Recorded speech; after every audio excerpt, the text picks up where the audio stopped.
Ayah, jelasin lagi dong tentang tauhid sama penciptaan Adam Hawa. Kakak masih belum ngerti soalnya. Cah, dengerin Cah. Ya. Tauhid itu kan ada 4 ya. Ada tauhid zat, tauhid sifat, tauhid asma, tauhid af'al ya. Iya. Bisa juga dibanding nggak apa-apa. Jadi gini ya. Kalau tauhid zat itu kita kaji nih dari la ilaha illallah ya. La ilaha illallah. La itu zat, ilaha itu sifat ya. Zat ini dia berupa gerak, diam, dan gerik diam ya. Sifat ini, sifat-sifat Allah kan tak terhingga. 20 sifat ingin kita pelajari. 70 wajib dipelajari tuh kalau orang Islam. Nah 7 sifatnya ada pada meliputi diri kita dan semesta alam ini ya. Itu harus kita ketahui juga ya. Nah baru tauhid asma, bisa juga sifat dulu boleh, asma boleh ya. Baru tauhid af'al ya. Nah yang dari zat ini dulu ya. Zat itu ada 2, ada gerik diam dan gerak diam. Iya. Nah kalau gerak diam yang dituntun nur akan menghasilkan hadis namanya ya. Hadis ini akan berbuah pahala ya. Nah dari pahala ini, dari cara paham kita dapat kepahaman atau cara pandang atau pola pikir kita atau cara perasaan kita ya. Nah yang membuat kita bisa berperilaku baik yang akan berbalik pada diri kita, akan menjadi kita dapat surga namanya. Nah kalau gerik diam dituntun nar namanya, nar iblis ya, akan menghasilkan ke bawahnya namanya hadas ya. Nah hadas ini nanti akan berbuah kepahaman namanya dosa. Dari dosa itu kita akan berperilaku buruk. Nah, dari berperilaku buruk ini, berperilaku yang menantang semua kehendak Tuhan itu akan mendapatkan neraka ya. Nah itu yang bentuk dari zat tuh. Nah kalau sifat itu yang pada diri kita, 7 sifat ma'ani yang ada di luar di tubuh kita ini, di jasad kita, dan 7 sifat ma'anawiyah di dalam diri kita. Misalnya hayat di batang tubuh kita nih. Nah hayun di dalamnya, di rohnya. Basar, basirun, samaun, kodrat, kodirun, dan seterusnya ya, sampai kan hayat, basar, sama, kodrat, idat, ilmu, kalam kan. Nah itu untuk yang namanya sifat. Itu sifat Allah semua. Zat ya zat Allah semua, sifat-sifat Allah semua kan. Nah dan zat ini menggerak diamkan dan menggerik diamkan sifat tadi ya, yang membuat kita bisa berperilaku ya. Kan yang digerakkan itu kan roh itu utusan Allah. Yang namanya roh itu kan hidup, penglihatan, pendengaran, daya upaya, berkehendak, punya pengetahuan dan kata-kata ya. Kan itu isinya kan. Nah itu yang digerakkan Tuhan membuat jasad kita itu bisa berperilaku. Perilaku kita itu diberi asma, dinamai dia ya. Macam-macam namanya kan, ada orang baik, ada buruk, orang munafik, orang kafir, orang beriman kan. Nah coba kita urut lagi dulu.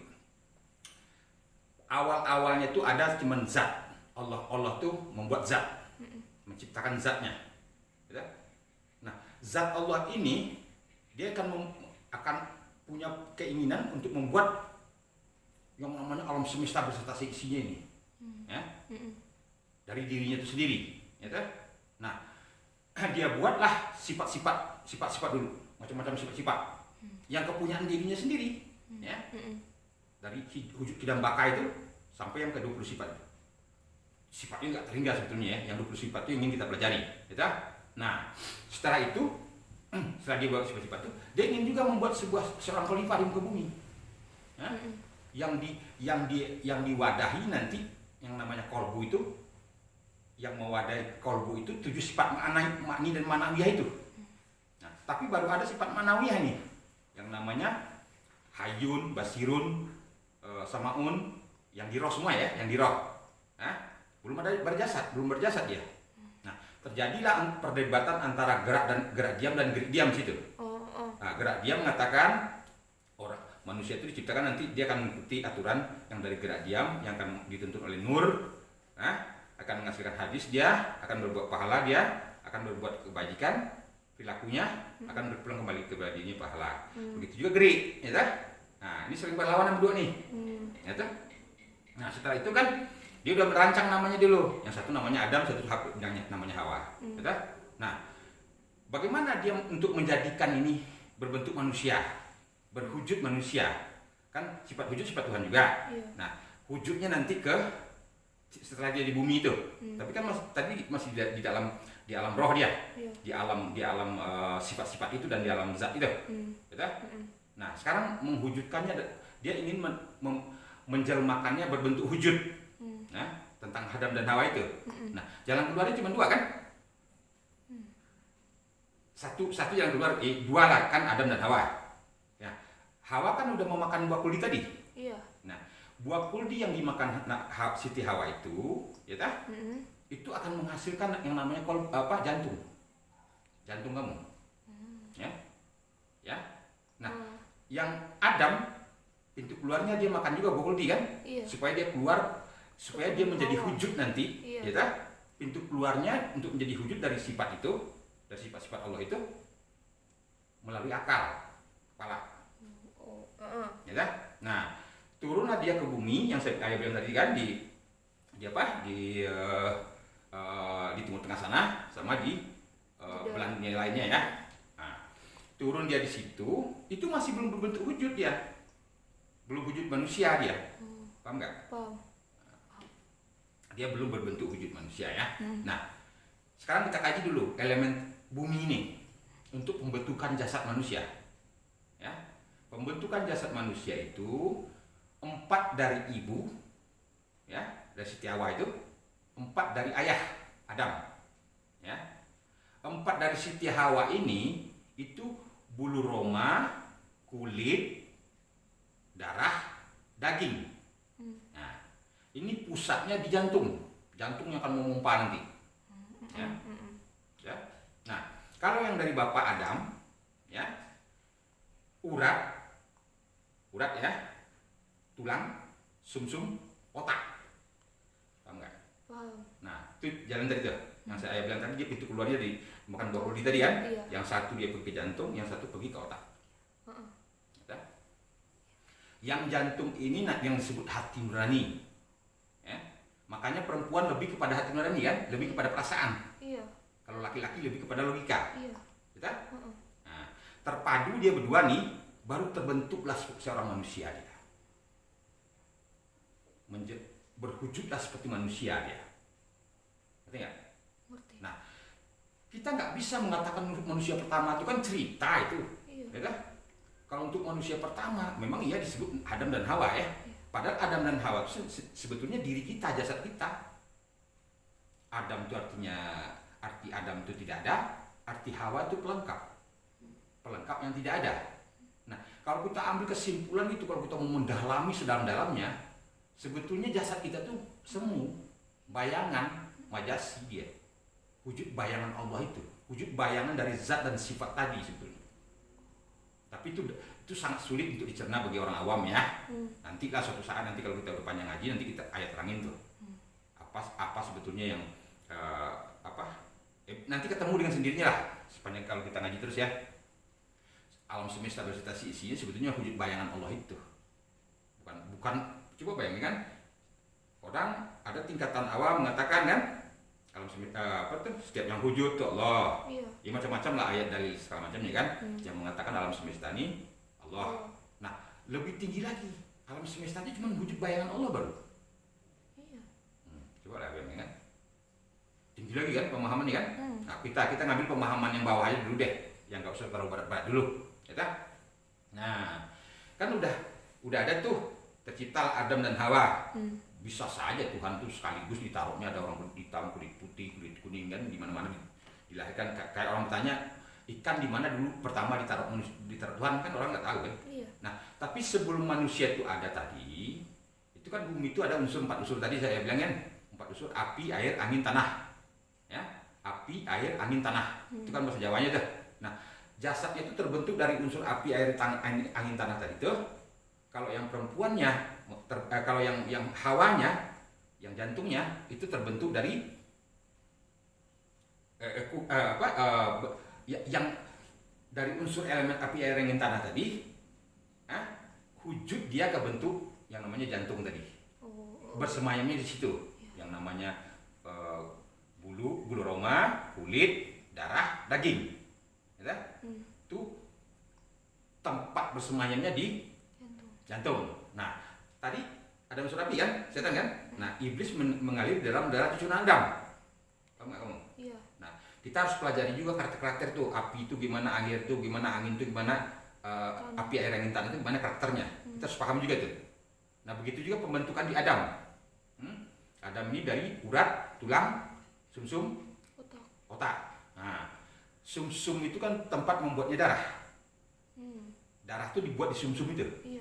Makanya orang bilang kan, Hawa itu karena dia berupa daging, darah, kulit, bulu roma, itu dia dipasok sumbernya dari sumsum, karena sumsum yang membuat darah.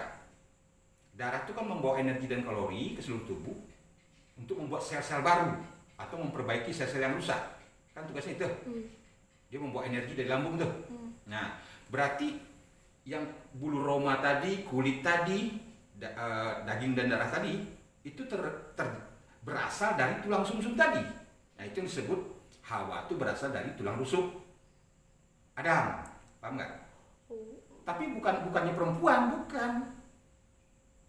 Adam Hawa itu ada pada diri siapapun.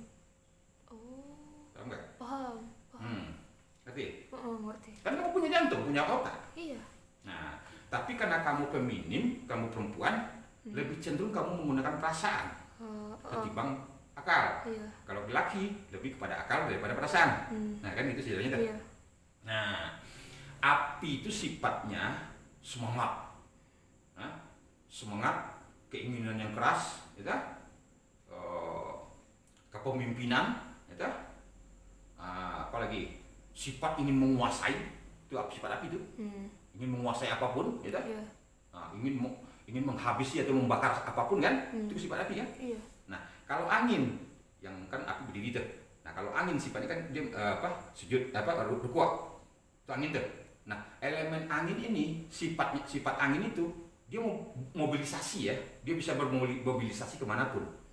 Bisa bergaul kemana-mana pun, ya kan? Bisa kesana kesini kan? Iya. Angin kan nggak tetap dia, bisa kemana-mana aja, ya kan? Nah, itu dia tuh.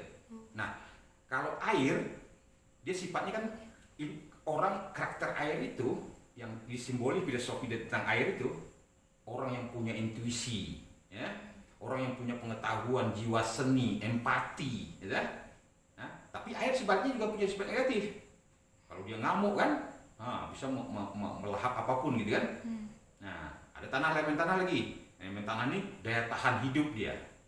Digebukin, diinjak, di segala macam tanah nggak masalah dia. Iya. Daya tahan hidupnya kan sangat kokoh dia, elemen tanah itu.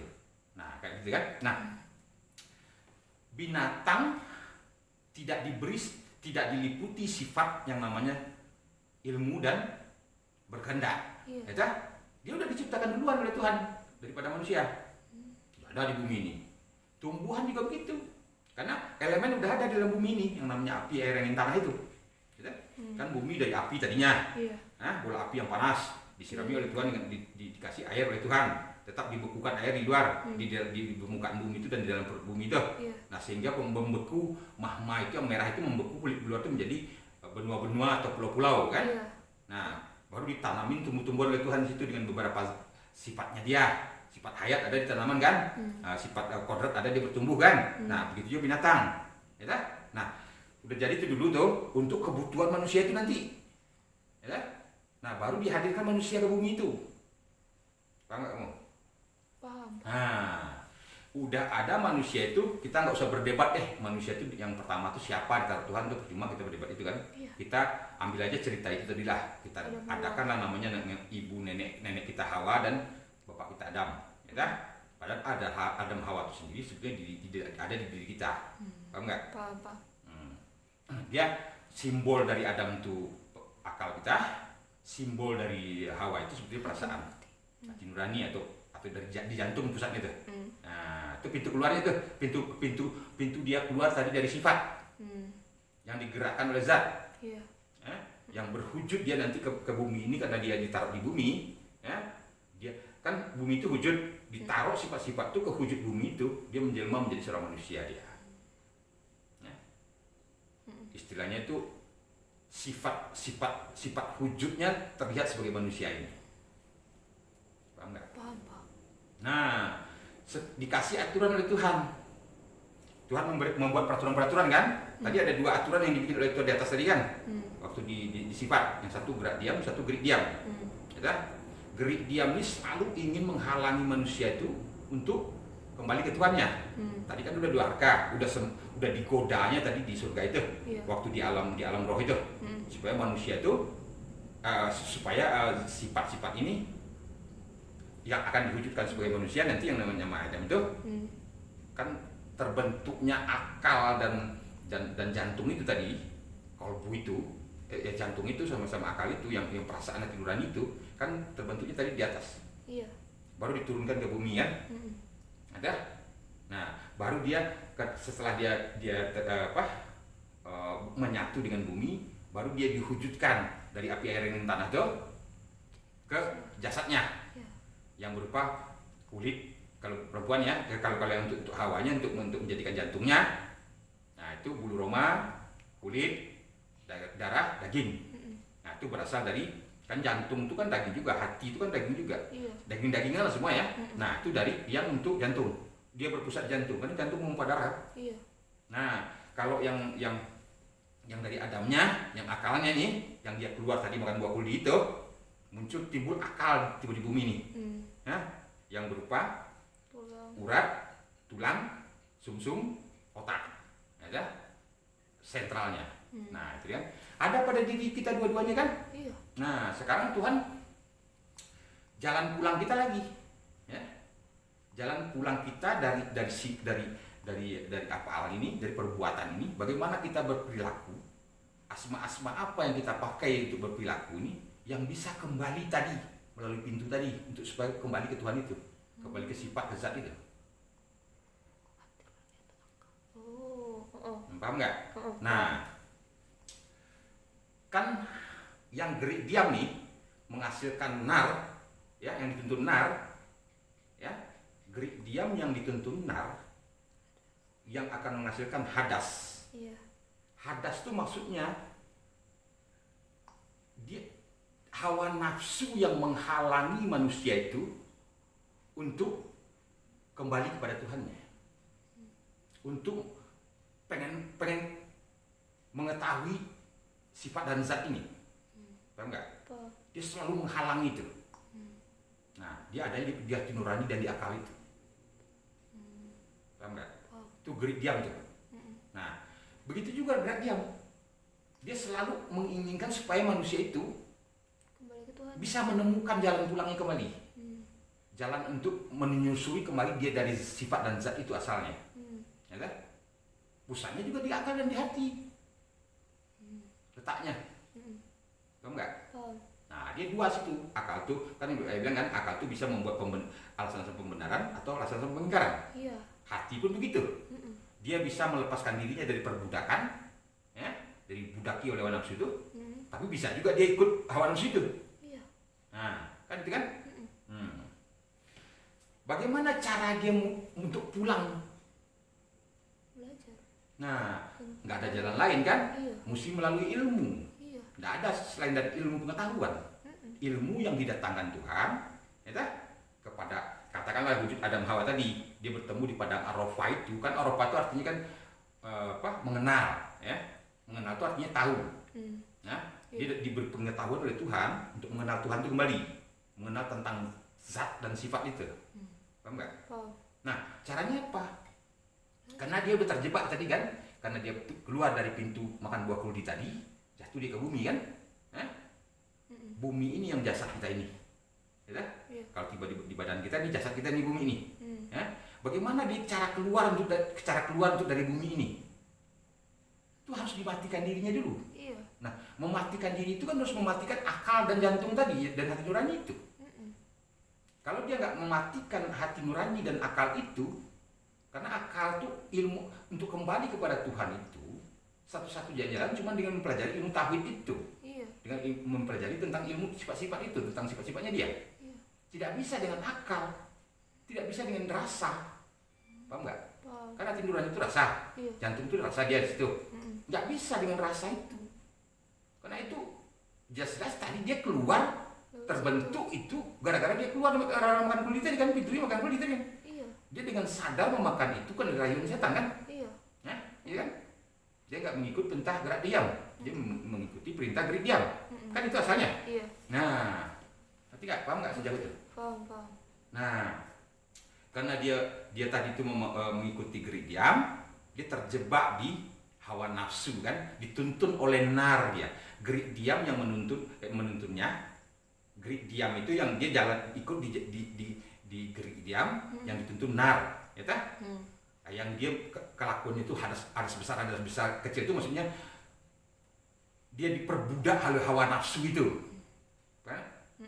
Nah terus perilakunya akan menghasilkan dosa itu kan bukan menjelma kepada perilakunya perilaku yang keji dan mungkar, ingkar dia kepada Allah itu, ya, yang dipandangi setiap hari itu setiap saat itu bagi dia itu segala macam ini itu perilaku makhluk. Karena dia belum paham ilmu pengetahuan, belum paham tentang ilmu tauhid dan ilmu tasawuf itu. Tentang ilmu apa ya? Untuk belajar sifat ya, zat dan sifat ini. La ilaha illallah dan Muhammad Rasulullah ini nggak paham. Paham nggak? Nah, dia hanya terjebak dia oleh gerak diam tadi dengan hawa nafsunya. Hawa nafsu ini meliputi akal dan hati itu. Paham nggak? Nah, selalu dia merasa dirinya itu yang berbuat. Aku yang melihat, aku yang mendengar, aku yang berdaya upaya, aku yang kaya, aku yang bagaimana kan semuanya itu aku semua itu keakuannya. Nah, tapi kalau orang dia ingin kembali dia tentu melalui naik lagi ke atas dia melalui pintu tadi. Dia keluar lagi, dia mutahkan buah kulit itu istilahnya kan. Nah, melalui itu juga kan. Nah, tadi udah diberi pengetahuan oleh Tuhan di atas. Bahasa gerak diam ini yang menghujudkan dia kan. Nah, tapi karena dia tergoda oleh gerak diam kan, karena Tuhan yang gerak diam ini melarang dia untuk makan buah kuli. Kan dia paham dia sebetulnya. Ya, tiba di bumi dia lupa kan, dilalaikan, diperbudak oleh hawa nafsu gerak diam tadi. Ya, sehingga dia harus mencari kampung pulangnya lagi. Ingin kembali dia, nggak ada jalan lain selain dari mematikan dirinya itu. Makanya man arafa nafsahu faqad arafa rabbahu. Arafa rabbahu pasal jasad. Awal beragama itu mengenal Allah. Bagaimana caranya? Kenalilah dirimu, maka akan kenal Tuhanmu. Mengenal Tuhanmu, binasalah jasadmu itu. Matikan dulu, hilangkan nih otak kita nih yang namanya kita pintar, kita jago, kita berilmu itu hilangin dulu. Perasaan juga, merasa melihat Tuhan, merasa ini, merasa itu kan nggak bisa. Tuhan nggak bisa dirasa, Tuhan nggak bisa sifat dan zat itu nggak bisa dirasa. Paham nggak? Perasaan dan akal ini itu dia ke bawah perginya ke afal dan ke sifat ke asma. Dia nggak bisa akal dan perasaan itu dia nggak bisa masuk ke sifat dan zat. Paham nggak? Nah, satu-satunya jalan kan harus dengan pengetahuan tentang tauhid itu, ilmu tentang tauhid itu. Nah, kalau orang mempelajari kan, yang sebetulnya kalau kita pakai gerak diam, ya, yang dituntun nur, cahaya din Allah itu, yang kebenaran Allah itu, ya kan? Yang Allah ingin mengendaki kita di jalan itu, yang tadinya kita malah digoda oleh setan mau di jalan gerak diam jadinya, memakan buah kulit tadi kan. Nah, kalau gerak diam yang kita pakai dituntun hadis. Hadis ini kita melepaskan diri dari perbudakan hawa nafsu itu. Hawa nafsu setan tadi. Yang keakuan tadi. Ada aku, ada Tuhan, ada kita, ada juga gitu. Kan keakuan tuh. Nah, turun dia ke bawah menjadi pahala. Pahala itu kan berperilaku baik kita. Perilaku baik itu perilaku yang tidak keji dan mungkar ya. Ya, atau sebagaimana jalan orang telah kau beri karunia nikmat atas mereka itu kan kalau dalam Fatihahnya. Nah, itu perilaku kita akan ke surga. Nah, kita tahu nih dari zat itu yang menggerak-gerikan zat itu yang berupa gerak dan diam itu yang menggerakkan sifat-sifat kita yang namanya hayat kita, hidup kita, penglihatan kita, pendengaran kita, berkata-kata kita, punya pengetahuan kan, berkehendak, itu digerakkan oleh Allah, digerak diamkan oleh Tuhan, ya tak?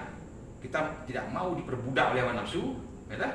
Nah ini yang bisa membawa kita kembali kepahaman itu, yang bisa membawa kita kembali kepada Tuhan. Jadi mulai dari digerak diamkannya kita sampai kita berperilaku, itu bukan perilaku kita, bukan diasmai perilaku itu bukan kita yang berbuat, Tuhan semuanya. Kalau kita masih merasa kita yang berbuat, kita berarti masih digerak diam. Paham nggak? Kan gerak diam tadi tuh, yang diam dengan dituntun oleh nar, oleh iblis tuh, menjelma dia ke dalam bentuk hadas, namanya hawa nafsu. Nah, hawa nafsu ini memperbudak kita. Yang dikatakannya, oh yang hayat tuh hidup, yang hidup tuh kamu, aku yang melihat, aku yang mendengar, aku yang berkata-kata. Kan menghai sifat Tuhan tuh, sifat Tuhan tuh dihainya. Karena dia nggak paham ilmu tentang nggak digerak diam jalan. Dia nggak paham tentang zat itu Tuhan, sifat itu Tuhan, afal itu Tuhan, diasmai sifat-sifatnya itu, afalnya itu, perbuatan perilakunya itu. Dia nggak paham itu. Yang dia pahami cuman sifat perilaku dan yang diasmai itu, dia sangka dirinya yang berlaku, dirinya yang berbuat. Paham nggak? Nah, dan apapun yang dilihat di luar ini, makhluk yang dilihat berbuat. Paham nggak?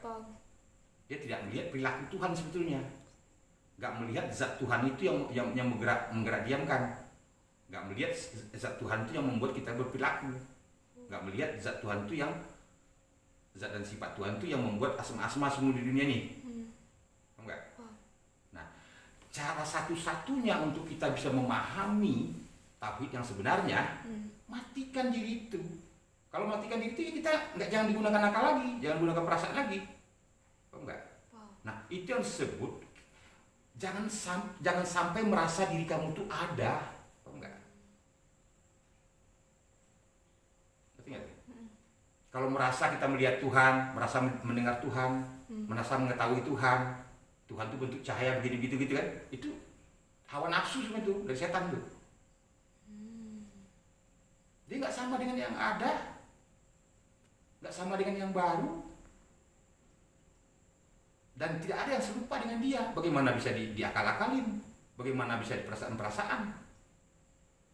Paham nggak? Kan ayah bilang Tuhan memancarkan nur kebenaran itu, nuruddin itu, cahaya kebenaran dari Tuhan itu dari 3 cara kan. Satu dari cara pandang ini yang mengaji tentang tauhid nih. Paham nggak? Yang satu lagi di kolbu kita, di nurani kita. Tadi kan kolbu mukmin, baitullah kata dia kan. Nah itu tempat diwadahi oleh wadah yang dia seluas alam semesta beserta isinya ini. Yang kolbu mukmin baitullah itu, termasuk yang ada pada diri kita, yang berupa hayat basar sama kodar dari muka alam tuh. Itu cara pandangnya, ilmu cara pandang nih. Yang tauhid tadi. Nah, ilmu tasawufnya yang kita memahami sifat-sifatnya dia. Kalau yang tauhid ini kan kita cara pandangnya kita gerak diam itu dari dia, gerak diam dari dia. Kan gitu kan? Nah, kalau tasawufnya semua sifat-sifat itu sifat-sifat dia. Nah, tiba di fikih ini yang benarnya ya, urutan yang benarnya. Tiba di fikihnya perilaku dan diasmai perilaku itu dia juga. Karena zat tadi kan yang menggerakkan sifat kan, baru dia bisa berperilaku, perilaku itu diasmai. Paham nggak? Atau dia bikin dulu asma, baru diwujudkannya perilaku. Bisa aja. Dia bolak-balik bisa, berbarengan pun bisa. Paham nggak? Kan dia semua, nggak ada yang kita. Paham nggak? Jadi cara memahaminya untuk kembali kepada Tuhan itu, sadari apapun yang kita saksikan ini. Kan ayah bilang yang namanya kita bersaksi itu, yang kita persaksikan itu zatnya, ya? Yang bersaksi sifatnya, ya?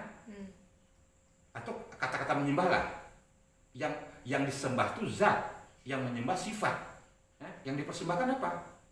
Nur kebenarannya dia, ya? Ilmu kebenaran tentang bagaimana cara pulang kepada dia itu, mengembalikan sesuatu kepada dia itu yang kita persembahkan.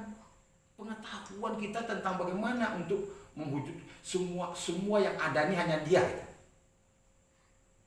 Zat itu dia, sifat itu dia, perilaku apapun di semesta alam ini dia, diasmai, mengasmai juga dia. Nah itu disebut kita bersaksi tiada yang ada kecuali dia itu setiap saat. Nggak ada yang bukan dia. Ngerti nggak? Tapi kalau kita berjalan di gerik diam yang dituntun nar, iblis, ya, yang menghasilkan hadas. Hadas itu kan perbudakan, kita dibudaki dengan hawa nafsu itu, merasa kita. Aku yang melihat, aku yang mendengar, aku yang berdaya upaya, aku yang berkata-kata, aku yang kaya, aku yang mulia, aku yang berpangkat. Kalau dia katanya kalau di aparat tuh kan, kita chattingan aja sama dia tuh di Facebook atau di apa kan, kita ngasih, sebetulnya kita berniat baik untuk memberi suatu kebenaran kepada dia kan. Siapa kamu? Apa tujuan kamu nih? Kayak orang kuasanya terlalu gede gitu kan. Iya. Kadang-kadang baru pangkatnya kolonel, lieutenant kolonel kan. Iya. Atau pangkatnya kopral baru kan, tapi pongahnya minta ampun. Jadi hati-hati kalau kita jadi polisi, tentara gitu kan, atau aparatur negara lah ya, pemerintah. Hati-hati, jabatan-jabatan itu berpotensi untuk menjadi hawa nafsu itu besar sekali kalau kita ngomong. Ya, jangan salah, jangan hati-hati itu. Dia bisa menjadi tempat kita mengabdi untuk memegang amanah, tapi juga bisa menjadi musibah derajat pangkat itu. Karena kalau orang susah, orang kecil kan, otomatis lah dengan sendirinya apa yang mau dibanggain ini kan, merendah diri secara terpaksa kan. Nah, tapi kalau dia pejabat, karena RT aja udah belagu kan, baru RT pangkatnya, kayak kuasa dia kan, kepala desa dia katanya dia, tanda tangannya berharga nih. Nah kita dipersulit tuh kalau bikin urusan-urusan kan, karena dia mengambil hak Tuhan itu, paham nggak? Itu yang hawa nafsu. Apa dia polisi juga kan, tentara, semena-mena ke orang kan, merasa pangkatnya tinggi gitu kan. Kalau berhadapan dengan masyarakat biasa kan, dia tuh ada kadang-kadang polisi yang baru pangkatnya rendah kan, aparat yang baru rendah jabatannya, kan selalu begitu. Dia merasa dirinya tuh mulia, merasa lebih tinggi dari orang gitu kan. Pada siapa lagi ya gitu, sama-sama manusia kita ini kok. Justru amanah kita diberi amanah oleh negara ini, atau Tuhan yang memberi amanah kepada dia kan, berupa zat digerak diamkan dia oleh Tuhan, digerak diamkan oleh Tuhan kan, yang membuat dia bisa berafal, bisa berperilaku nih, bisa dikasih oleh Tuhan jabatan-jabatan itu, harus bersyukur dia kan. Gunakan jabatan itu untuk menjadi amanah kan, untuk ngayomi masyarakat kan. Gunakan dengan amanah. Amanah itu maksudnya apa? Kan tidak, orang amanah itu kan tidak berdusta dia. Orang pendusta itu kan menghakimi hak Tuhan kan, mengambil hak Tuhan. Pengkhianat, pendusta, pengkhianat kan, mengkhianati amanah yang diberi Tuhan. Padahal kesempatan dia banyak berbuat kan, misalnya dia jadi polisi pangkatnya tinggi kan, kesempatan dia berbuat untuk menegakkan kebenaran kan, dengan posisi yang diberi Tuhan tuh, amanah diberi Tuhan itu. Bisa dia jadi pejabat di pegawai negeri itu semacam kan, dipermudahlah urusan orang, jangan dipersulit gitu. Karena yang dihadapi oleh dia itu kan kemanapun mata memandang situ wajah Allah. Kan Allah yang semua wajah Allah yang dilayaninya. Kalau orang Kristen bilang itu kan, kita jadi pelayan-pelayan Tuhan kan, harus melayani kita gitu loh. Jangan dipersulit orang. Jangan hati-hati, itu hawa nafsu itu yang menghalangi kamu nanti pulang kepada Allah. Ingat, kalau kakak jadi pejabat atau apa nanti kan, kalau sempat duduk jadi orang gede gitu kan, hati-hati, itu bisa menjadi amat, bisa tempat mengabdi amanah kakak tuh, bisa juga menjadi musibah itu. Hati-hati. Begitu juga orang jadi ulama kan, kalau jadi ulama dia kan yang paling banyak digoda setan itu justru ulama, para ulama. Nah, nomor 2 tuh orang berpangkat itu, nomor 3 baru orang kaya. Kalau orang biasa-biasa nggak terlalu gede hawa nafsu yang godanya, enggak. Nah, kalau ulama itu kan tadi kan ujub, sombong kan, kikir kan, pongah. Hati-hati. Karena orang kalau udah merasa dirinya ulama kan, aku pengen disanjung, pengen dipuji, pengen dimuliakan, bahkan menganggap dirinya wali, punya karomah segala macam kata dia kan. Nah, padahal yang makam yang tertinggi itu makam hamba. Bahkan tidak merasa diri kita itu ada. Nah, cuma itu yang tertinggi makamnya. Bukan presiden, bukan jenderal, bukan bupati, gubernur, pangkat yang tertinggi itu dalam agama. Paham enggak? Hamba, makam hamba itu yang paling tertinggi. Kalau hamba itu budak Allah tapi jangan budak setan. Orang yang merasa dirinya itu yang melihat, mendengar, berdaya upaya, dia yang mulia kata dia kan, dia yang berkuasa, pangkatku tinggi nih, gue kuasa nih. Itu kan berjalan di gerik diam itu, setan itu, hawa nafsu itu. nggak ada menghargai manusia kan. Nah, itu hati-hati itu. Itu yang menghalangi. Berapapun banyaknya dia sholat, berapa banyak pun dia puasa, berapa banyak pun dia zakat, haji bolak-balik ratusan kali, itu nggak ada gunanya itu. Kalau dia menghai sifat-sifat Tuhan itu menjadi hak dia. Paham nggak? Di jalan pulang untuk kembali kepada Tuhan itu justru kita menjadi hamba. Jangan merasa diri kita tuh ada, paham nggak? Buang tuh diri kamu tuh yang merasa ada itu, supaya kamu jangan sombong, pongah, ujub ya, takabur, di HE itu semua sifat-sifat Tuhan itu. Kan itu maksudnya. Paham nggak kak? Paham. Ada pertanyaan nggak? Kakak punya 2 pertanyaan. Kan tadi kata ayah yang pertama bakalan sering di hawa nafsuin sama setan tuh ulama. Bukannya ulama tuh harusnya lebih dekat dari sama Allah daripada kita gitu. Maksudnya lebih mengenal Allah dari kita gitu. Kenapa dia? Ya itulah yang bilang tadi kan. Iya. Harus hati-hati. Orang kalau udah merasa ilmunya tinggi, kadang-kadang dia lupa ilmu yang bersifat ilmu siapa? Allah kan? Iya. Ilmu itu di semesta alam ini satu, dia hakikatnya satu, milik Allah itu. Cuma terpancarkan kepada masing-masing orang nih. Mungkin orang ini kadarnya sedikit, orang ini agak banyak dikit, orang ini sedikit kan. Tapi yang namanya ilmu itu satu barangnya. Nah, ada orang kadang-kadang dia merasa ilmunya banyak nih, dia sombong dengan ilmunya itu, lupa dia. Harusnya ilmunya itu yang membuat dia makin tunduk kan. Iya. Kadang-kadang ada orang dengan ilmu itu nggak sombong. Gue berilmu nih, tanpa disadarinya sebetulnya dia setan udah menggoda dia di situ untuk menghai ilmu itu, paham nggak? Kan ilmu seperti apa? Kenapa kita hain? Paham nggak? Ya. Apalagi? Terus yang satu lagi, berarti inti kehidupan kita itu kembali sama Tuhan dong, bukan bukan kayak berkeluarga, terus nanti punya anak, punya cucu, kerja, sukses kayak gitu tuh bukan. Sukses dalam arti sukses dalam kehidupan itu, kita sukses menjadi hamba, menghambakan diri kepada Tuhan. Sesuka Tuhan itulah memperjalankan hidup kita. Paham nggak?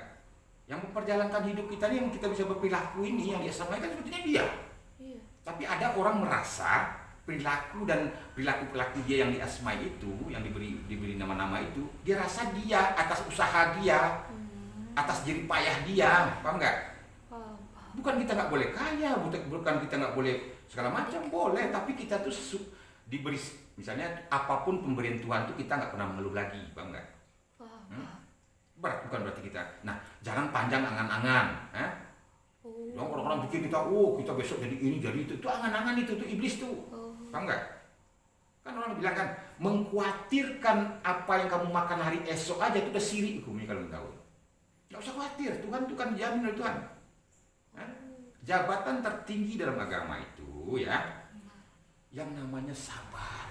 Kalau diberi ujian, diberi cobaan oleh Tuhan, diberi kesusahan oleh Tuhan, rezeki yang sedikit, bersabarlah. Atau diberi penyakit kan, musibah, segala macam, bersabarlah kata Tuhan. Orang sabar tuh sangat senangi Tuhan. Kita mau diajak ribut orang sabar. Orang sabar itu sayang oleh Tuhan, nggak bakalan dia dianiaya oleh orang. Tuhan backing itu. Bersyukurlah apabila kamu diberi kelimpahan harta oleh Tuhan kan, diberi banyak kemudahan oleh Tuhan kan. Bersyukurlah. Ikhlaslah dengan semua apapun wajah takdir yang akan diberi oleh Tuhan kepada kamu. Mau sakit, mau sembuh, mau kaya, mau miskin kan, mau apapun diberi Tuhan tuh kita ikhlas. Ridho, ikhlas kan namanya ridho tuh. Orang yang ridhoan, ridho kita terhadap apapun yang diberi dia. Enggak, Pak, itu orang disayang oleh Tuhan. Kalau orang yang memakai yang ayah bilang ini, sabar,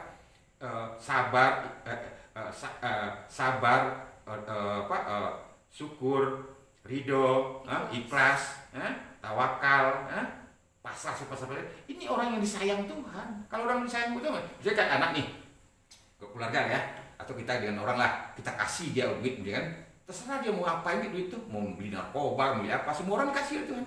Mau buat apa kayak duit itu silakan.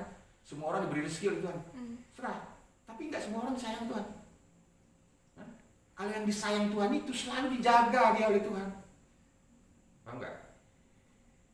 Paham nggak? Dijaganya kayak gimana? Itu tadi, nggak bakalan dianiaya orang, nggak bakalan dia apa-apain orang. Setiap ada kesulitan dia pasti ada diberi kemudahan oleh Tuhan. Nggak pernah ada rasa cemas di Dia dirinya. nggak ada, apalagi yang dicemasin. Dia syukur, selalu bersyukur kok. Dia selalu bersabar kok. Dia selalu ikhlas kok. Kalau jabatan dunia nih, jabatan hawa nafsu, iya, menteri, presiden, jenderal dia, bupati, wali kota semacam, itu pun nggak masalah. Tapi hati-hati, itu amanah sekaligus musibah kalau nggak hati-hati kita. Jabatan-jabatan dunia itu bisa menjerumuskan kita ke dalam neraka dan tidak bisa membuat kita bisa kembali kepada Tuhan. Kalau nggak hati-hati kita. Paham nggak? Nah, kalau jabatan-jabatan agama yang tadi kita itu, kalau orang mempunyai sifat sabar, ikhlas, ridho, tawakal, pasrah kepada Tuhan itu, apapun yang wajah takdir mau diberikan oleh dia kepada kita, ini jadi orang sedikit, orang mukmin, orang sedikit, orang arifin, orang mutakin jadinya. Paham nggak? Itu jabatan tertinggi di mata Tuhan. Paham nggak? Itu nggak bakalan bisa, itu jarak. Kalau orang memakai itu sehari-hari, dia tanamkan sifat itu kepada dalam dirinya, la haula wala quwata, dan sifat sabar tadi, ridho tadi, ikhlas tadi, tawakal tadi, memasakkan diri selama itu jarak setan dengan dia tuh 40.000 tahun, 40 tahun itu, 40.000 tahun itu jaraknya setan dengan dia. Nggak tergoda lagi, dia nggak akan dijajah lagi oleh hawa nafsu. Gak diperbudak lagi oleh hawa nafsu itu. Dia udah paham kok, semuanya kehendak Tuhan kok. Zat Tuhan, sifat Tuhan, afal Tuhan, yang diasmainya semua ini, semuanya itu yang berlaku kok. Gak ada selain dia kok. Dia udah paham itu.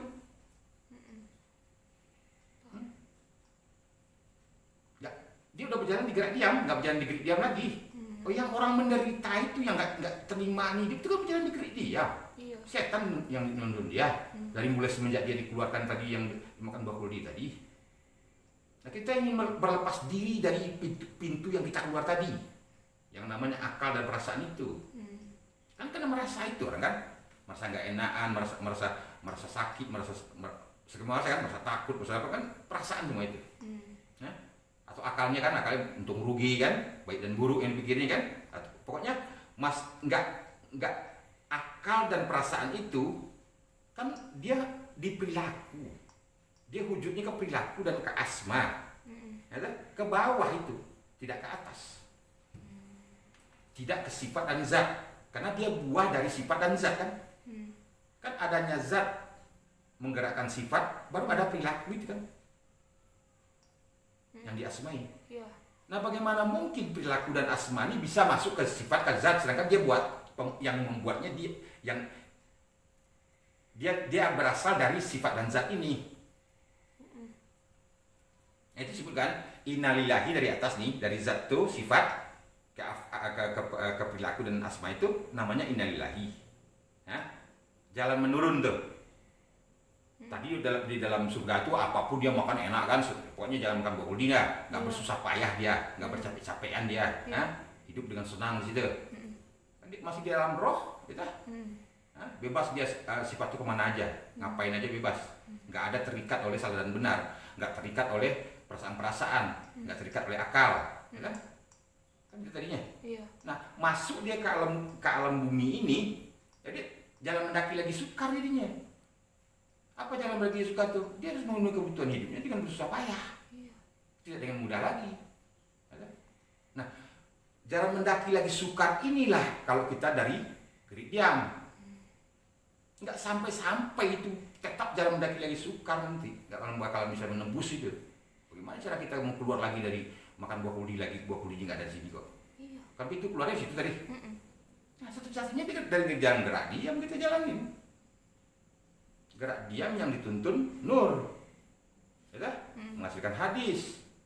Hadis ini melepaskan diri dari perbudakan tadi. Perbudakan hawa nafsu itu, jangan dihai sifat-sifat Tuhan itu. Tahu nggak? Nah, berbuahlah pahala kita dengan sadar kita berperilaku ini, perilaku saya ini bukan saya ya Allah, ini perilakumu, perilaku zatmu, perilaku sifatmu. Tahu nggak? Timbullah kita nggak sombong, nggak ria kan? Sifat-sifat yang baik jadi kan semua kehendak Tuhan kok. Timbullah tadinya kan ikhlas, sabar kan, ridho, tawakal, pasrah. Kan itu intinya. Pak, ada yang tanya enggak? Ada yang nggak paham? Paham. Nah, kalau di jalan gerik diam nih, itu harus hati-hati ya. Tuhan tuh katakanlah ini kayak contoh nih, orang yang berjalan di gerik diam nih. Ya. Dulu di zaman dulu ya, ada orang tuh punya ternak, nah, kerbau. Nah kerbaunya itu katakanlah ada kerbaunya itu 9 ekor. Gitu. Nah yang 5 ekor nih jinak sekali. Dia makan hanya dekat-dekat rumahnya aja, dekat pekarangannya, dekat kebunnya, pulang malam kan. Yang 3 lagi liar, kemana-mana pergi dia, tapi pulang. Ada yang 1 lagi jalan binal, kalau pergi nggak pulang-pulang dia. Dicari dulu sampai capek nyari baru ketemu kan. Nah tuh di suatu saat yang punya nih, ini ibaratnya yang punya ini Tuhan nih, yang kita tadi yang jadi kebo tadi, manusia ini yang punya kepengen hajat, kepengen nikahin anaknya, gitu kan, mesti jual 1 atau motong 1 nih. Nah, ngomonglah sama anaknya, gimana nak, kita mau ambil kerbau 1 nih, mau kita jual atau kita potong untuk hajatan kamu, untuk pesta kamu. Jangan yang jinak ya, sayang, kasihan kita, kan gitu kan? Dia jinak kok, dekat-dekat rumah. Jangan juga yang liar, tapi dia usah liar-liar dia kan tetap pulang. Cari aja yang jalan ya, gitu kan? Nah tuh. Nah, yang jalan dengan cara apa? Untuk membuat dia bisa pulang, untuk bisa dia tangkap. Pertama ditembak. Kalau nggak dijerat, kalau nggak diracun, nah, itu kan caranya 3 itu kan, susah menangkap jalan binal. Nah itu katakanlah orang yang perampok, yang keakuannya gede, yang merasa pangkatnya tinggi gitu kan, macam kan, yang merasa kekuasaannya dia punya, jadi gubernur, jadi militer, polisi atau apa gitu kan, jadi pejabat lah, atau ulama yang menyombongkan dirinya kan, atau preman-preman yang jalan yang binal itu kan. Nah caranya oleh Tuhan apa? Kalau yang ditembak itu maksudnya dikasih stroke apa? Stroke. Cabut kodratnya oleh Tuhan kan, daya upayanya cabut kan, lumpuh dia, stroke dia. Kan ada. Atau dijerat dulu oleh Tuhan, dikasih penyakitnya macam-macam yang menaun sifatnya. Ya diabetes lah, tadinya dia suka cewek, kalau diabetes kan udah layu sawatnya itu. Segala macam kan, dikasih penyakit macam-macam oleh Tuhan kan. Ada yang dijerat, ketangkap KPK, tangkap polisi, saya kan penjahat tuh. Tembak lututnya, nah, baru masuk penjara kan. Nah di dunia dapat siksa, kepulang ke Tuhan juga bisa. Itu hati-hati. Tapi kalau orang bergerak dia jalan di gerak diam, ya, dituntun nur, dia melepaskan diri dari perbudakan hawa nafsu itu, tidak mengaku apapun milik dia, semuanya milik Allah. Bahkan sampai dia tidak pernah merasa dirinya itu ada lagi, ya. Apapun yang terjadi pada dirinya itu semua perilaku Allah, semua Allah yang memberi nama, ya. Semua gerak diam itu yang menjalankan. Tidak ada orang yang bisa menganiaya, menyinggol dia itu. Dia disayang oleh Tuhan. Siapa backing yang paling hebat memang kamu di alam semesta ini? Allah. Nah itu dia. Kalau Allah yang apa kan, orang berbuat jahat kepada kita itu kan dari gerik diam. Sedangkan yang gerak diam itu Tuhan yang punya. Kalau diberhentikan gerik diam itu Tuhan bisa. Tuhan maha mampu untuk memberhentikan gerik diam itu. Seperti Nabi Muhammad kan, yang mau dibunuh orang, dikepung orang, dia tidak bergerak secara pun tanpa siku gitu kan. Nah orang yang berniat bunuh tadi berhenti, tertidur. Karena yang menggerakkan juga Tuhan. Apa nggak hebat backing Tuhan tuh? Nah, di saat-saat kamu lagi butuh kebutuhan kamu apa, nggak ada beras besok lagi nih, tiba-tiba pagi ada aja rezeki itu diberi Tuhan. Bahkan udah mati pun kamu masih diberi rezeki oleh Tuhan. Udah meninggal kamu nih, ya, diberi rezeki oleh Tuhan. Mari anak-anaknya. Itu kayak Gus Dur misalnya, almarhum Gus Dur, wibawa dia itu, karismatik dia itu gitu kan, karena dia berjalan di gerak diam, namanya itu sampai terbawa ke anak-anaknya. Anak-anaknya dimuliakan orang kan, dihargai orang, dipandang orang anak-anaknya kan. Itu diberi rezeki anak-anak itu oleh Tuhan. Dia yang diberi rezeki seperti itu dapat warisan anak-anaknya. Paham nggak tuh? Paham, paham. Bahkan ada anak ulama itu sampai orang mengejar-ngejar tuh anak gadis ulama itu dicari sama dia supaya dikawinin, atau anak laki-lakinya dikejar-kejar sama orang-orang ulama lain tuh supaya bisa kawin anaknya dengan itu. Untuk supaya ada apa nih, turunannya jadi keturunan yang baik. Orang Jawa bebek bobot kata dia kan. Nah tuh sama begitu. Sesungguhnya mereka bukan mati, tidak mati kita kan, bahkan mereka itu hidup. Orang-orangnya aulia Allah itu, orang-orang arifin itu, orang sidikin itu diberi muliaan oleh Tuhan, walaupun dia udah meninggal pun masih diberi. Kayak Bung Karno tuh, udah lama meninggal kan, anak-anaknya diberi kemuliaan oleh Tuhan, sampai cucu-cucunya diberi kemuliaan oleh Tuhan. Nggak tahu lah nanti anak-anak dari cucu-cucu anak-anak dari anak-anaknya ya, kalau misalnya dia ngikutin paham bapaknya atau apa ilmu pengetahuan bapaknya, dia dapat betul menurun lah dia kan. Seperti Nabi Ibrahim kan, turun-turun nabi-nabi semua anaknya kan. Itu maksudnya. Bangga. Kamu nanya lagi. Berarti orang yang nggak bisa, yang gagal kembali ke jalan Allah lagi sampai dia mati, terus itu gimana? Ya kan Tuhan kan gini ya. Kalau ada dua ya. Di bumi itu engkau dihidupkan, di bumi itu engkau dimatikan, di bumi itu pula engkau dibalikan kali yang lain. Ya, ini banyak pengertiannya ya. Bisa saja umur kita itu sebetulnya dari kita bangun sampai tidur kan, karena tidur tuh binnya mati kan. Iya. Nggak ada yang jamin kita besok bangun lagi kan. Iya. Nah itu yang pendeknya tuh. Bisa saja kita dihidupkan lagi oleh Tuhan besok, terus dimatikan aja lagi malam kan, hidupannya lagi. Tapi ada lagi misalnya kita udah meninggal nih, ya? Kan ada di dalam Quran itu mengatakan dia minta balik ke bumi lagi, karena dia menyesal. Ya? Bisa saja. Yang disebut alam barzah itu kan alam penuh penantian.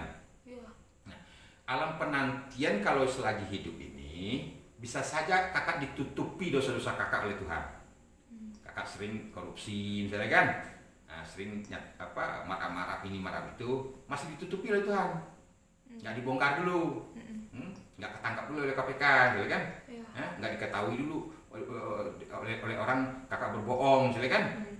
Nanti suatu waktu kalau Tuhan udah yang saya bilang tadi udah boleh jalan kakak nih, kalau masih liar masih ditolerir kan, kalau udah jalan kakak dibuka oleh Tuhan itu. Nah itu alam barzah, menunggu. Nah, ada juga kadang-kadang orang berbuat baik, banyak berbuat kebaikan kan, segala macam, tapi kok nggak dapat balasannya ya? Iya. Nggak usah diharap sebetulnya, pasti itu hukum Tuhan pasti. Nggak Tuhan tuh nggak berkira-kira, nggak bakal lupa Tuhan tuh. Paham nggak? Nah, kadang-kadang kita menunggu dulu, tunggu, mungkin dirapel sama Tuhan nanti nih, cuma rapel kecil-kecil nih kita berbuat baik nih, semua memandang dia kan, tiba-tiba dikasih oleh Tuhan nanti banjir rezeki gede, paham nggak? Nggak kerja nggak apa gitu, tiba-tiba kita bisa beli rumah gede, bisa bikin apa kan, ini keberkahan Tuhan mengendaki apapun kok. Dia maha berkehendak kok. Orang kaya raya seketika dihabisin hartanya oleh Tuhan bisa, harta korun itu dibalikin gempa gede ini terbalik semua, terkubur semua barang-barang itu, harta kehendaknya. Dirampok orang kita, terbakar rumah kita, sekejap bisa habis oleh Tuhan kalau diambil lagi harta itu. Nah begitu juga ada orang yang tadinya cuma miskin-miskin biasa-biasa itu tiba-tiba kaya raya dia. Kalau Tuhan menghendaki, ya nggak mungkin oleh Tuhan, nggak ada yang mustahil bagi Tuhan. Tadi apa tadi kakak? Lupa nerangnya. Kalau orang yang gagal kembali ke Tuhan sampai dia kan, mati. Ya, yang gagal kembali ke Tuhan kan. Nah itu tadi kan, bisa saja dia mati dulu secara jasad nih. Kan saya bilang kan, jasad itu terurai kembali di tanah itu. Jadi subur tanah itu, dimakan oleh tanaman, dimakan oleh hewan tanamannya, dimakan lagi oleh manusia. Ya? Dimakan manusia itu kan jadi sperma telur lagi, ditiupkan lagi roh nanti kan. Nah kan nama baik yang dia tinggalkan, nama baik yang dia bawa mati. Nama baik yang nama buruk yang ditinggalkannya, nama buruk yang dibawa mati. Nah, yang dibawa tadi itu, nama yang dibawa itu bisa saja muncul nanti entah dikelahirin dari di siapa kalau Tuhan menghendaki. Nah, orang Kristen, orang agama lain bilang reinkarnasi kan, ada reinkarnasi, ada inkarnasi gitu kan. Nah reinkarnasi ini dia menunggu dulu dia di alam barzah itu sebelum diwujudkan lagi jasadnya, ya kan? Di alam penantian namanya, ya. Bisa ribuan tahun, bisa ratusan tahun, nggak tahu lah itu kan, sekehendak Tuhan aja, tergantung dari apa kelakuannya kan. Nah, bisa saja dia di kehidupan yang akan datang itu lebih rendah kehidupannya daripada kehidupan yang sekarang. Nah sekarang katakanlah dia hidupnya sederhana, cukup lah ya. Bisa saja nanti dia hasil permokosaan, tinggal di kolong jembatan. Kalau yang pelakunya jahat sekarang, bisa aja terlahir di tempat perang besar atau di tempat negara yang miskin. Kalau pelakunya nggak benar. Tapi kalau pelakunya baik segala macam, dia tinggal neruskan nama baik tadi yang dibawa kan. Bisa jadi dia nanti lahir dia anak raja lah, atau dia anak siapa yang anak berkecukupan. Tinggal enak hidupnya untuk menjalankan agama yang benar kan, mencari pengetahuan dia. Dia anak-anak ulama, tapi bisa juga jadi binatang. Sesungguhnya manusia itu terkadang jadi lebih rendah daripada binatang kan. Kalau kelakuan-kelakuannya selama hidup itu lebih rendah daripada binatang, jadi binatang lah dia. Atau kelakuannya seperti iblis, jadi iblis dia. Dikasih dulu tuh berapa lama dia disuruh jadi iblis dulu. Enggak. Enggak ada yang mustahil bagi Tuhan. Itu intinya. Berarti bisa juga dia mati, ya udah mati kayak selain gitu. Dari zat Tuhan itu, sifat Tuhan tuh, kalau yang masalah afal yang di asma ini, itu apapun bisa terjadi. Ilmu dari agama manapun tuh, paham-paham agama manapun bisa terjadi. Kita nggak boleh menafikan. Kalau kita menafikan itu, sama aja kita tidak percaya dengan kekuasaan Allah itu. Allah yang maha kuasa itu, dia mampu untuk menjadikan apapun, berbuat apapun. Nah, boleh kita mengatakan, oh tuh ajaran agama itu nggak benar. Dari mana nggak benarnya, orang Tuhan juga yang menghendaki kok. Kok kamu nafikan? Yang dinafikan itu apapun yang kita aku itu harus dinafikan. Nafi dan isbat tuh, kalau asyhadu alla ilaha illallah, nafikan dulu asyhadu alla itu, nafikan dulu. Tidak ada zat, tidak ada sifat, tidak ada af'al, tidak ada asmani yang selain Tuhan itu. Ilah Allah nanti. Tahu enggak? Nafikan itu maksudnya tidak ada satupun yang berkuasa di semesta alam selain Tuhan itu. Tahu enggak? Zat dia, sifat dia, af'al dia, asma dia, semuanya dia, enggak ada selain dia. Nah, nafikan selain dia itu. Nah, hanya dialah yang punya zat, sifat, perilaku dan nama-nama ini. Itu maksudnya. Nah, itu disebut membunuh diri. Bukan bunuh diri tusuk jantung ya, enggak ya. Bunuh keakuan-keakuan kita itu. Bunuh yang merasa kita itu yang berbuat. Kita melihat makhluk yang berbuat nih, bunuh semua itu. Makhluk itu kan, benar kan? Makhluk itu tempat nyatanya kuasa Allah itu. Kuasa kehendak Allah itu nyata pada makhluk. Bukan makhluk itu yang berkuasa. Bukan makhluk itu yang mampu berbuat, tidak. Jadi diperjalankan, Nabi Muhammad diperjalankan dari Bismillah Harap ke Bismillah Asun agar ke Muntah kan, diperjalankan, bukan jalan sendiri. Tahu enggak? Nabi dia, apalagi kita siapa kita? Orang biasa, orang awam, kita kok merasa kita yang berjalan sendiri. Nah, kita tuh diperjalankan oleh Tuhan tuh. Nah, mau ya terima kayak wayang lah, kan kita dimainkan oleh dalang tuh. Jangan wayangnya jangan protes ke dalang. Masa wayang protes ke dalang? Tahu enggak? Ikut aja lah apa mau dalang. Tapi kan masih jauh lah contohnya kalau kita mau contohin wayang dengan dalang itu ya. Kalau wayang ini yang dimainkan dalang kan, si dalang kan nggak bisa memerintahkan wayang ini untuk berbuat. Iya, dia Kalau Allah itu dia yang membuat kita dan apa-apa yang kita perbuat. Dia buat kita tapi disuruh pula kita berbuat. Paham nggak? Nah, berbuatnya kita tuh dia atas kehendaknya dia juga. Dengan hukum-hukumnya dia.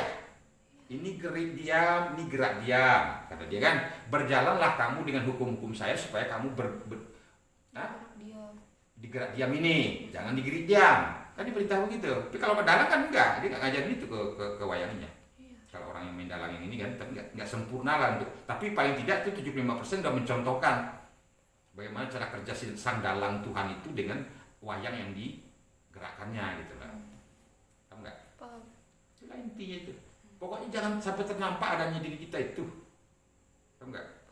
Jadi kalau untuk di perilakunya dia yang menggerakkan kita, yang di asma-asmanya gerakan kita itu, di dalam hati kita sifat-sifat, semua sifat-sifat itu yang melihat, yang mendengar, yang berkata-kata segala macam itu, yang hayat bahasa sama kalau itu dia juga. Yang menggerak diam tadi dia juga. Paham nggak? Nah itu semua dia. Kita nggak ada apa-apa kok. Nah Kalau kita udah merasa diri kita tuh nggak ada, kan yang paling tinggi itu makanya itu kan, yang dia mentiadakan dirinya itu. Tinggal aku Tuhan itu ya sendiri. Aku kita itu udah nggak ada, yang ada aku Allah itu. Tahu nggak? Apa yang di diri kita berarti diri kita ada, orang lain itu semua perilaku Tuhan itu, bukan perilaku orang itu. Tuhan yang mengendaki dia berperilaku seperti itu. Nah, cuman kalau ini kan ayah karena ngomong ke kakak, kakak masih kecil, belum terlalu banyak susah memahaminya, belum terlalu bisa memahaminya. Dia ada tingkat-tingkatannya nanti yang lebih dalam lagi dia ya. Nah, lebih dalam tuh, itu gunanya kita sholat malam ya, sholat tengah malam. Nah, sholat tengah malam itu maksudnya kita berkonsentrasi, khusyuk, benar-benar khusyuk kita mendalami sesuatu itu, mengaji sesuatu itu di tengah malam itu, nggak terganggu oleh apapun. Nah, di situ kita dapat nanti kalau dalam bentuk ini ya, diberi ilham oleh Tuhan, ya, diberi hidayah oleh Tuhan, kepahaman. Kadang-kadang ilmu yang kita tidak ketahui tadi bisa kita paham sendirinya itu. Dari membaca ayat ini, ayat itu semacam kan. Oh kok ayat ini bilang begitu, ayat itu bilang begitu kan. Ada zat, ada sifat. Kita bisa timbul pengetahuan baru, diberi pencerahan oleh Tuhan. Itu yang sholat malam itu. Ya bukan sholat-sholat yang gini-gini muka nengki begitu, bukan. Itu apa yang dapat. Karena di sholat yang begitu itu kan, nah itu yang dibilang kan, kita bahas tentang sholat sedikit deh. Orang sholat fikih itu, sholat fikih itu ya, kan dibilang tidak boleh menoleh ke belakang. Nah, boleh ke belakang kan batal ya. Atau melangkah 3 langkah. Nah itu ya bilang bilangnya Allahu Akbar. Waktu akbar itu pikiran kita itu kan kemanapun mata memandang tidak terpandang bagimu selain Allah. Timbul dalam pemikiran kita langsung kan, zat dia, sifat dia, apa dia yang diasmainya. Kan itu teman kan baru bar. Ya kan? Paham enggak? Nah, kalau pas udah sholat kita, yang namanya melangkah 1 langkah itu namanya mengingat, namanya itu. Ingat bacaan sholat, ingat sujud rukuknya, ingat Pak Imam lagi baca, itu teringat namanya. Itu masih rahmat. Rahmat Allah itu. Kalau udah masuk mengingat, kan teringat tadi. Nah, langkah yang kedua mengingat.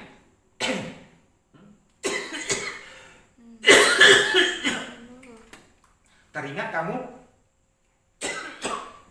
katakanlah keluar nih, kamu teringat tadi pintu rumah belum dikunci, kamu sholat di masjid nih, ya.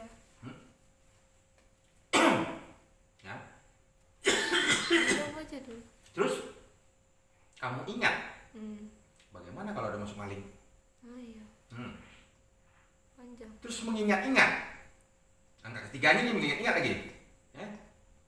Teringat, mengingat, teringat-ingat. Kok dimaling orang laptop saya bagaimana ya, HP saya bagaimana ya, panjang tuh. Akhirnya sholat kamu tadi hilang itu kan. Zat, sifat, af'al tadi yang kemanapun matamu memandang itu, kan mandang itu tidak hanya dengan mata, dengan hati pun gitu kan. Akhirnya kamu ingat nanti bukan Tuhan lagi kan. Bukan zat, sifat, af'al, asma itu mungkin kan. Tapi kamu ingat HP kamu, ingat rumah, kunci rumah, ingat maling tadi kan. Nah itu yang maksudnya. Kalau sholat yang disebut sholat yang fikih itu, jangan bohong deh, tanya aja siapapun deh. Pasti itu, kadang-kadang berapa rakaat sholatnya pun lupa dia.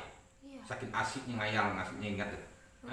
Tapi coba kalau dia lagi pacaran, lagi suka dengan cowok nih, atau cewek suka dengan cowok nih, lagi makan keinget cowoknya, lagi berak pun keinget ceweknya, lagi ngapain itu ingat tuh yang dia cinta itu, lagi sholat pun dia ingat ke cewek itu. Mau tidur pun dia ingat. Kenapa kok lagi sholat tuh yang kita ingat yang macam-macam, bukan Tuhan yang kita ingat. Makanya disebut sholat fikih itu, dia tidak khusyuk, dia tidak tawadhu, tapi sholat. Enggak. Nah, kalau orang tasawuf, dia tidak khusyuk, tidak tawadhu, tidak sholat, tapi tawadhu. di perasaan itu takut tidak mendapatkan rahmat Tuhan itu. Takut dia nggak mendapatkan keberkahan, kelimpahan dari Tuhan itu. Masih ada kata-kata macam-macam kan? Iya. Masih berharap dia, Iya. masih ingin balasan, apa enggak? Paham. Nah, tapi kalau udah tauhid yang disebut khusyuk, dia tidak sholat, tidak tawaduk, tapi khusyuk. Orang yang khusyuk itu coba deh, kalau kamu kerja lagi khusyuk, kamu kerja nih, lagi mengerjakan sesuatu, kan kadang-kadang lupa makan, kan? Iya. Nggak terasa lapar, nggak terasa macam asik aja tuh. Iya. Disuruh orang makan dulu, ya ntar, malam gitu kan? Iya. Saking khusyuknya tuh, lupa segala-galanya. Dia khusyuk, bersungguh-sungguh mengerjakan sesuatu itu. Orang bersungguh-sungguh itulah yang disebut tauhid. Orang yang bersungguh-sungguh dalam mengerjakan apapun tanpa berharap balasan, tanpa berharap apapun. Enggak. Itu bukan orang tiga. Tauhid, tasawuf, fikih itu bukan orang tiga. Kepahaman yang kita harus punyai. Paham enggak? Dari cara pandang kita yang khusyuk itu, perasaan kita yang tawadua, di fikihnya kita yang menjadi orang yang beriman nantinya, yang mengakui semua perilaku kita itu yang disema itu Tuhan, karena Tuhan itu itu intinya. Udah paham kakak sejauh itu? Paham. Sudah, nanti lagi kita sambung lagi.